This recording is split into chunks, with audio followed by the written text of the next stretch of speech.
Hey guys, it is the Jellybeans here again, and today I am going to read to you once again Blizzard of the Blue Moon.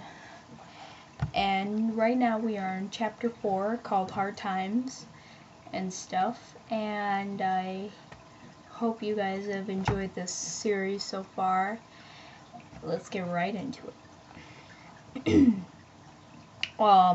Last time we got help from Mr. Perkins Annie and Jack went to a castle and they went inside. Apparently for some odd reason they just walked inside some random castle, and they got help from this old guy, and his name is Mr. Perkins, and now they have to find this unicorn on display and other stuff, and yeah, they have to go to West Side.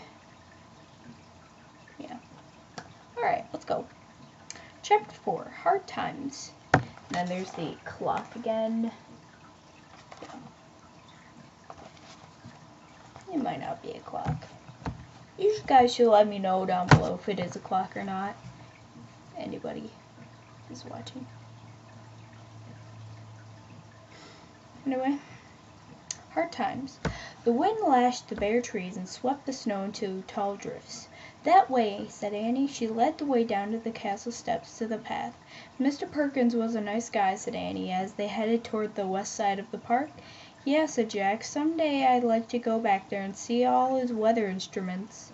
Jack and Annie trudged through the storm until they saw buildings just beyond the trees. "We're out of Central Park," said Annie. Jack looked around. "Do you see Teddy and Kathleen?" he said. "No, but we better keep going if we want to get to the zoo today," said Annie. Jack agreed. Mr. Perkins had said that the blizzard was going to turn into a monster after dark, and dark came early in November. They left the park and came to a wide city street. All sorts of things were blowing around in the wind. Newspapers, hats, umbrellas turned inside out. Jack and Annie grabbed a lamppost and clung to it, trying to keep from getting blown away too.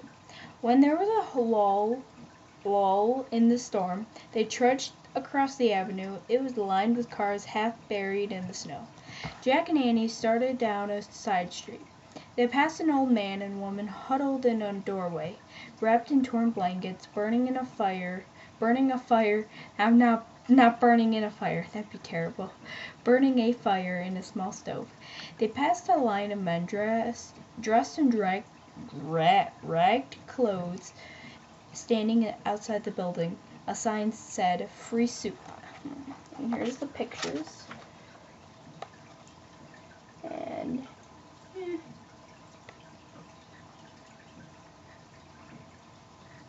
close enough. Anyway, Jack and Annie. That's some deep snow, just gotta say. Jack hoped everyone outside would find better shelter before the monster blizzard hit. "Excuse me," Annie called to the men in the line for free soup. "Do you know where the West Side IRT subway is?" "2 blocks," said a man. "Keep going." "Thanks," said Annie. Jack and Annie kept going. They passed a firehouse, a cheese store, and a newsstand. Everything was closed and shuttered. Peddlers' carts were stuck in drifts. Sign banged in the wind. One said, "Meatballs and beans, 10 cents." Another said, "Zito's Bakery, 5 cents a loaf." A third said, "Lodging $2 a week." Jack and Annie crossed the street. They saw newspapers huddled under a theater awning. The boys had wrapped their feet and legs in newspapers to keep them warm. "Excuse me, where's the subway?" said Jack. Jack shouted, "End of the block and around the corner." "Green ball," said a boy. "Green ball," wondered Jack. "What does that mean?" "Thanks," said Annie. "You guys should go home. After dark the storm's turning into a monster." Jack and Annie trudged on. When they turned the corner, Annie shouted, "Look, a green ball!" On top of a post was a large green ball. The post was next to a stairway that led underground. A sign said, "Uptown IRT trains 1, 2, 3." "That's it. Mr. Perkins said we take the number 2, said Annie. "Wait, do you see Teddy and Kathleen?" said Jack, peering through the snow. Annie looked looked with him down the street. "I don't see them, but I'm sure they'll find us," said Annie. She and Jack started down the stairs that led underground. The stairs was filled with people trying to get out of the storm. Jack and Annie walked with the crowd into the subway station. A long line waited in front of a turnstile. A sign over the turnstile said, "Subway 5 cents." "Oops, do we have any money for the subway?" Annie said Jack. "Yeah, I think I left some home with at least $1 in change," said Jack. He reached into his pocket, pulled out 2 nickels. "Cool," said Annie. She led the way to the line. As they waited, Jack looked around the station. A banjo player played a silly tune, but no one smiled. A man in rags walked around, holding out a hat, begging for money. Jack took another nickel from his pocket and dropped it into the hat. Thank you, bless you," said the beggar. "Sure," said Jack. As the beggar walked on, Jack looked at Annie. "Boy, just a little nickel made him so happy," he said. "I know, everyone seems really poor and desperate here," said Annie. "I wonder why," said Jack. While the line moved slowly toward the turnstile, he pulled out the research book. He read aloud from the instruction. In the 1930s, New York City, as well as the rest of the United States, suffered through hard times known as the Great Depression. Jobs were scarce, and many people had no money or homes. "That's what Mr. Perkins was talking about," said Jack. "Hard times." "I wish we could help everybody," said Jack. "Me too," said Jack. "I wish we could help everyone," said Annie. "Me too," said Jack. "But right now our mission is to save a unicorn under a spell," said Annie. Very odd. Jack frowned. "Our mission sounds like a fairy tale from a make-believe world," he said. "Not the real world of the Great Depression." "I know," said Annie. "Even though this is like the 36th book and they've already been on tons of magical missions, there's like, this doesn't sound that real. This sounds really non-believe, make-believe and stuff. No, they shouldn't be worrying about that. Anyway. Hey, it's over. It's almost our turn. What do we do?"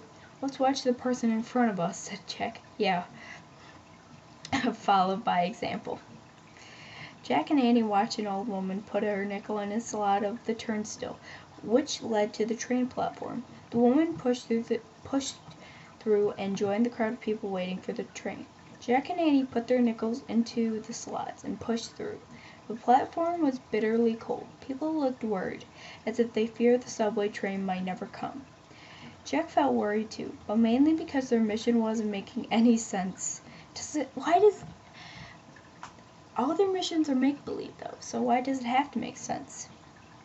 They were trying to get to the zoo before the blue moon, and before a monster blizzard hit the city. But when they got to the zoo, what then? "This is what I don't understand," Jack said to Annie. "The poem says the unicorn is on public display. But if that's true, why haven't we ever read about New York City having a unicorn in the zoo? That would be major news." "Yeah, but remember the poem says he's hidden well, and he's under a spell," said Annie. "So maybe the spell makes him look like a regular animal. But when we get to the zoo and say his name, he'll come out of hiding and reveal his true nature," said Jack. "Exactly," said Annie. "Okay," said Jack. "But how will we know what kind of animal to look for?" A single bell clanged. Lights appeared at the end of the tunnel. Jack and Annie moved with the crowd as it surged forward. The subway train rumbled down the tracks. On the side of the train, Jack saw a big number 2. "That's us," he said. And there's a picture with number 2 and a whole lot of other people and stuff. Jesus, I'm not even good.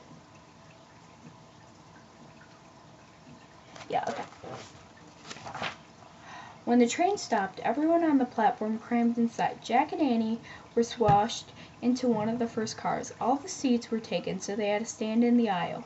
They held on to a silver pole, so more riders squeezed into the subway car and grabbed straps hanging overhead. Jack actually didn't mind this tight squeeze. He was anxious to thaw out from the cold. "Look, Jack!" cried Annie. She pointed out the window of the subway car. Jack peered out the window, just in time to see 2 people rush across the platform toward one of the near cars. One was dressed in a dark cape, the other in a tan raincoat. "That's them." That's not part of the book, but you know. A bell sounded, the subway doors closed, and the train started down the tracks. "Yay, they're on the train!" exclaimed Annie. "Cool," said Jack, grinning. "Well, we'll see them when we get off." "Hey, where do we get off?" said Annie. "Oh man, we forgot to ask," said Jack. He turned to the lady next to them. "Excuse me, where do we get off for the Bronx Zoo?" he asked. "Tremont Avenue," the woman said gruffly. "Where's that?" asked Annie. "There's a map," said the woman. She pointed to a map on the wall above a row of seated passengers. Jack and Annie stared at all the colorful lines that showed the subway system. "Nothing here makes sense," said Jack. "Probably can't. How can they? Well, they're 10. They're okay at reading." "Do you need some help?" the girl sitting under the map said. She wore a my boys. She wore a tattered purple thall over her head and shoulders. "Yes, please," said Annie. "Can you tell us where we get off for the Bronx Zoo?" "It's much further north," said the girl. "I'll let you know when we get to the right stop." "Thanks," said Jack. The train bumped and creaked along, stopping every couple of minutes. Jack looked out the window and tried to read the name of each station, but sometimes the platforms were too crowded. He was glad the girl in the thall had promised to help them.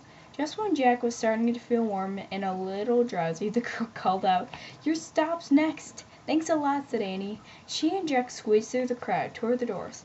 When the train stopped and the doors opened, Jack and Annie were practically pushed out onto the platform with the other people leaving. The subway doors closed and the train moved on. And that is the end of that chapter. Chapter 5, The Cloisters. Whatever a cloister is. Anyway, how many pages is that?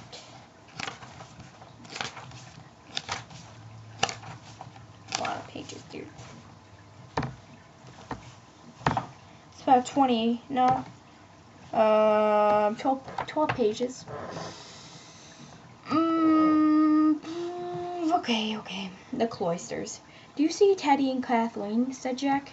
The crowd was swarming away from the subway platform toward the different exits. Jack couldn't see anyone who looked like the two young enchanters.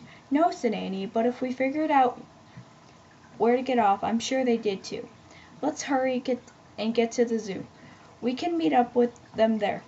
Jack and Annie moved with the crowd. They passed a change booth on the way out of the station. "Wait, I'll ask where to go," said Annie. She waited in line and then leaned forward to talk to the man in the booth. "Do you know how to walk to the Bronx Zoo from here?" she said. "Walk to the Bronx Zoo? Are you out of your mind?" said the man. "There isn't a stop for the Bronx Zoo. It's much further north." "You mean we got out on the wrong stop?" said Annie. "You did, but it doesn't matter," said the man. "You can't get there now anyway. The tracks near the zoo are above ground, and I just got word they're buried in snow." "Oh no," said Jack. "Busy day for the zoo anyway," said the man. "Next!" Jack and Annie stepped away from the booth and walked out of the subway station. The sidewalk was deserted. "Oh man, the girl gave us the wrong information," said Jack. "This is terrible," said Annie. "No kidding," said Jack. He looked around, wondering what to do next. Uh-huh. "What's that?" said Jack. "It looks like a taxi," said Annie, pointed at a big yellow car with a checkerboard stripe and writing on the side. Its horn let out a loud squawk. I can't do a horn sound. A hog? Beep beep, that's what it said. It's A-U-G-A. I can't. A huga? Whatever. The driver stuck his head out the window. He wore a big furry cap that came down over his ears. "Need a taxi?" he said. "Yes," shouted Annie. "Come on, Jack. He can take us to the zoo." Jack hurried after her through the snow. The taxi driver stepped out of the cab and opened the back door. "Hop in," he said. His cheerful voice was muffled through a plaid scarf that covered half of his face. "Thanks," said Jack. He stepped out onto a running board, then climbed inside. The taxi was very roomy. Jack could stretch his legs out and not even touch the front seat. Boy, let's get more room in old cars boy. Lots more room in old cars than ours, he said to Annie. Yeah, said to Annie, and then yeah, said Annie. And there's no seat belts. Oh yeah, said Jack. I guess old cars didn't have any. I hope this guy is a good driver. The driver slid open a little window that separated the front seat from the back. Where to? He asked. Can you please take us to the Bronx Zoo? Said Annie. We're in a big hurry to get there, said Jack. Sure thing, kiddos, said the driver. Great, said Jack. Oh, how much will it cost? Said Annie. About 30 cents, said the driver. Can you afford it? Sure thing, kiddo, said Annie. The driver laughed and closed the window. Then the taxi began moving through the snow. Everything's so cheap here, said Annie. Annie said to Jack. To us it is, said Jack, but it's the Great Depression. Lots of people don't even have a nickel. The taxi slid over the icy road and bumped over the curb. Whoa, said Jack, slipping off the seat. Sorry, kiddos, called the driver. He got the taxi back onto the street. Then he plowed on through the snow, swerving this way and that. The ride seemed dangerous in the bad weather, but Jack didn't want to get out now. He stared nervously out the window. The streets were empty of people. All the stores were closed and shuttered. Snow was piling up on apartment stoops. Fire escapes and iron balconies. Many of the buildings were shabby and crumbling with the broken windows.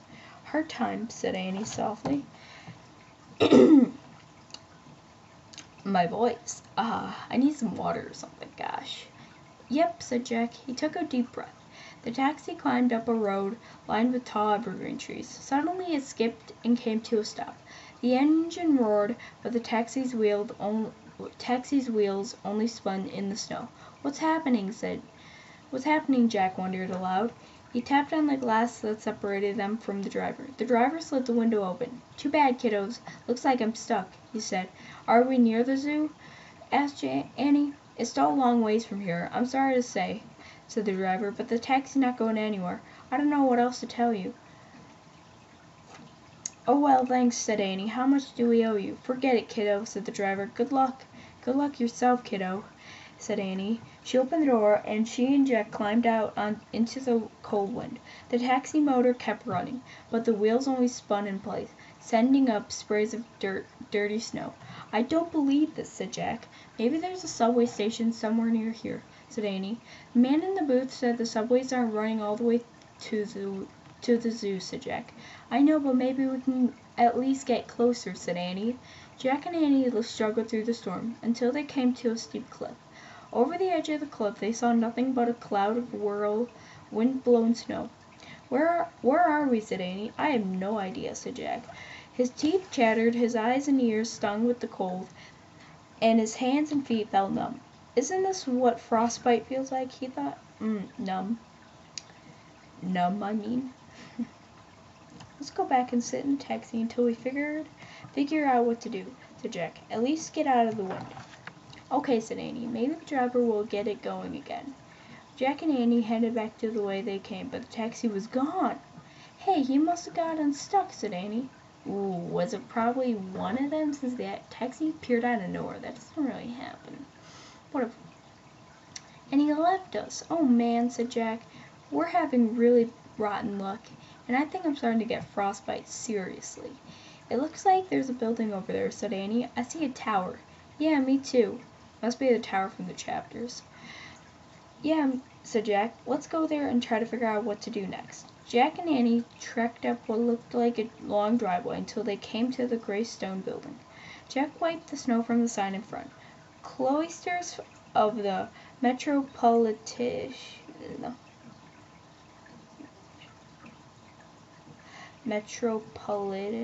Museum. I can't say words, guys. I am sorry if I'm pronouncing this incorrectly, but it's almost 1 in the morning. Museum open to the public. A museum, said Annie. Let's go in and ask them how to get to the zoo. Yeah, and get warm for a minute, said Jack. He and Annie climbed the snow-covered steps of the cloister. Annie opened the door, and the wind nearly swept them inside. They pushed the door shut. My first visitors all day, a woman chirped. Jack and Annie turned around. A museum lady sat at a desk in a corner. Dressed in a green uniform, she was tall and thin, with a friendly face and short gray hair. "I'm sorry, but we can't stay long," said Annie. "We just came here to get warm for a minute and get some information." "What can I tell you?" the woman asked. "We're trying to get to the Bronx Zoo," said Jack.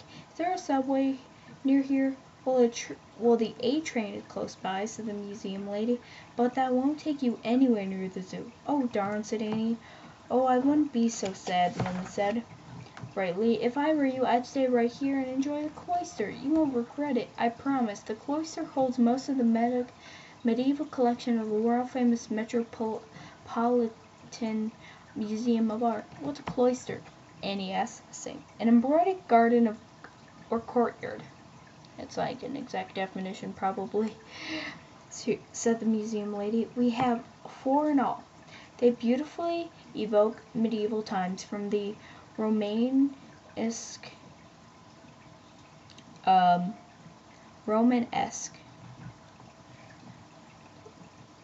Romanesque, yeah, I'm done, dumb, period, to light airy elegance of the Gothic." "Cool," said Jack politely. He had no idea what she was talking about. "I suppose the gardens are cool most days, my dear," said the woman, "but today they're all freezing." "Never mind. You don't have to spend time in the gardens to enjoy the museum. Inside we have many beautiful exhibits. The tapestries are especially lovely.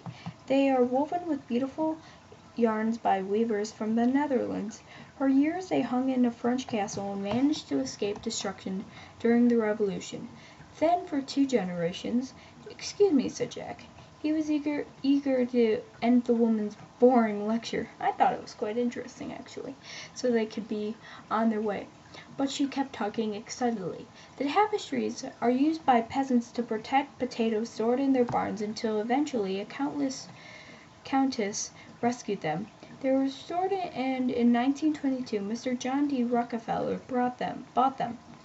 Just last year, Mr. Rockefeller gave them as gifts to—" "Oh, that is so cool," interrupted Jack loudly. He pretended to be interested so they could escape. We'd love to see them." "Where are they?" "The tapestry room is just on the other side of the first cloister," the woman said, pointing. Turn the corner, go out the door, and then walk through the garden to the door of the tapestry room." "Let's go, Annie, quick," said Jack. He and Annie went around the corner, out the door, and into a snowy garden. "Well, phew," said Jack. "I didn't want to be rude, but we're short in time." "I know," said Annie. And then here's a picture of them. Yeah. They're in the cloister area. "What now?" said Jack, shivering in the cold. "We need to figure out where exactly we are," said Annie, "and where the Bronx Zoo is. Maybe we can just walk there from here. Come on, let's get inside the tapestry room and check our research book for a map," said Jack. They walked along the edge of the garden under a covered walkway. When they came to a door, Jack pushed it open, and he and Annie slipped out of the cold into a large warm room. Jack closed the door against the storm and unbuckled his briefcase to take out the research book. "Oh, wow," breathed Annie. What?" said Jack. He looked up. The walls of the room were covered with cloth hangings, tapestries, shimmering with gold and silver. "Oh," whispered Jack, "a unicorn!" Said Annie. And that's the end of the chapter. In the next chapter, chapter 6, is The Hunt of the Unicorn. We are 62 pages in. This is a very interesting book.